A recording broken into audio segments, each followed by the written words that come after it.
Adi ka din ba sa matcha? Tara, samahan niyo ako dito sa The Matcha Tokyo. Located sila sa Gateway 2. I think this is their second branch pa lang. Also, pagpasok nyo, very minimalist yung interiors at napaka-chill and cozy ng vibe.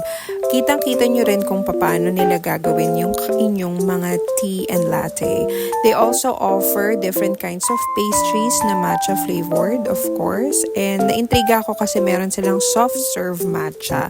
At ayan, kitang-kita nyo din kung paano nila pine-prepare at ginagawa ang ating mga coffee. Also, very friendly na mga staff at hindi ka mahihiyang magtanong if you want to know anything about your drink. So, ang first na in-order namin is yung Japan Premium. It's 190 pesos. Hot siya. You may opt to ask na lang for sugar kasi as per barista, yan lang talaga yung